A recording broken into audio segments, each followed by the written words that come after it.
Hi, Damien here for Automotive Superstore. In this video, it's Alpine's ILX F309E with a 9-inch Halo floating screen and inbuilt DAB radio.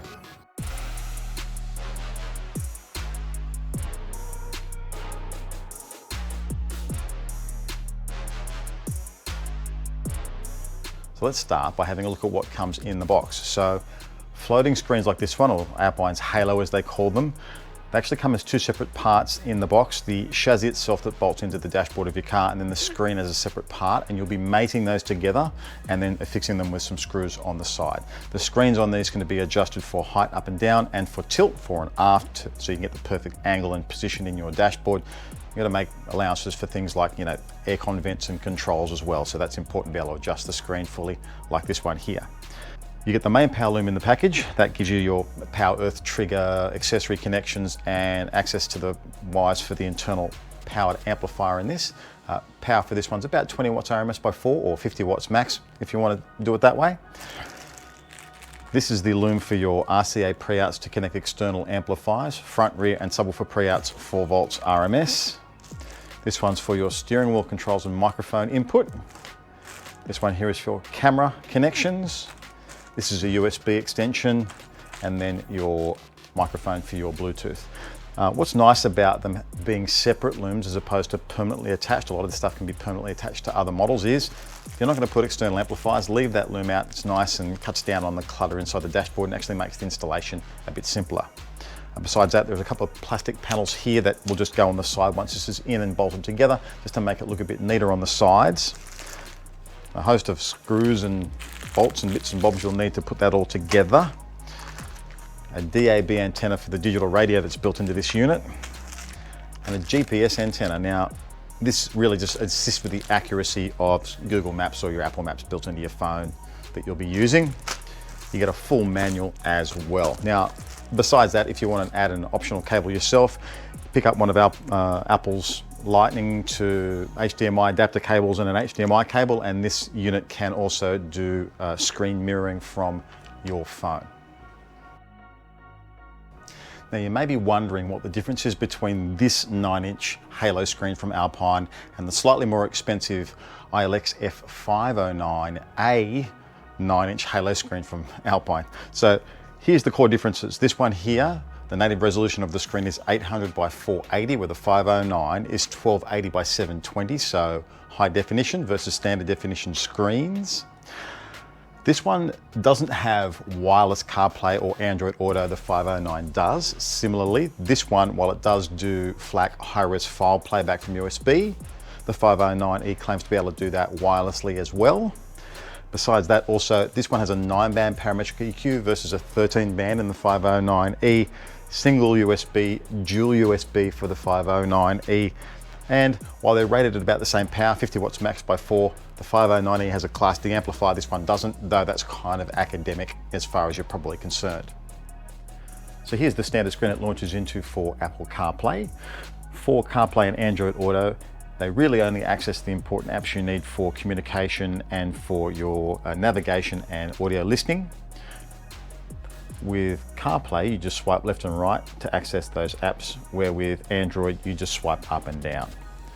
Here you can access the music on your phone, or you can use Spotify. Vox is another audio app as well. For navigation, you can use Waze, Google Maps, or Apple's own maps. You also have a split screen here that can put what's playing as well as maps at the same time. Let's jump into the main menu. So here's our sources: regular radio, DAB, auxiliary or Bluetooth, or go back into Apple CarPlay / Android Auto.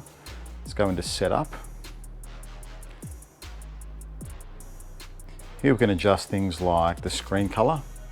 Now, while the buttons along the bottom edge here will always be white, the screen itself can be adjusted for different colors. If we go into sounds, it gives us a basic menu for balance and fader. So if you choose something like, say, dual band EQ, it'll take you into the more elaborate menu system. And this has a bunch of shortcuts to take you to different areas of signal processing without having to go back to the main menu, which is a really nice touch. So this is a 9-band parametric equalizer The reason why parametric is better than graphic equalization is you can actually choose the center frequency of the band. So this has 9 bands, and each band you can adjust the center frequency. Then you can adjust the boost or cut level. And then you can also adjust the width of the curve. So that's wide, or we can make it medium or narrow. You also have a bunch of preset EQ curves built in to play around with if you prefer. Over here is your fader and balance control. You can also turn off your rear speakers and turn off a subwoofer if you don't have one. In crossover, this is a two-way crossover, so high pass and high pass for the front and rear channels, and low pass for the subwoofer. You choose the channel here, subwoofer, front and rear.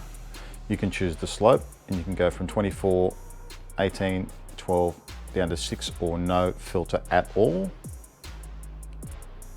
And then you can adjust the frequency between 20 Hertz and 200 Hertz for each channel. So this is time correction, and this is how you delay each of the speakers in the car so that they arrive at the listening position at the same time. Effectively, you choose the speaker that's furthest from you, you measure the distance from that, and then you adjust the distance of each of the other speakers digitally to match that of the one that's furthest away, and in most cars that's going to be the subwoofer. So that's all the signal processing inside the unit, but if you want something more elaborate than that, what's great about Alpine is they have a host of different DSP units that can be added to this unit to upgrade the sound tuning and unleash way better sound quality even again than this unit can do by itself. A good example is this one here. This is their entry level. It's about $299 retail price. PXE M60-4. It is speaker level, but it could still be used with a unit like this one here. And that'll give you three-way crossovers, if you like, with much steeper filter slopes, and you can choose the different alignments for your filters. It gives you more elaborate time correction. It gives you 30 band per channel EQ, all built into this unit for such an affordable price as that. They also have 6-channel, 8-channel and 12-channel versions of this that can also work with this unit, so it's worth checking that stuff out if you want to upgrade later on. If you want to grab a great deal on this, there'll be a link down below. While you're here, like and subscribe as always, and I'll see you next time.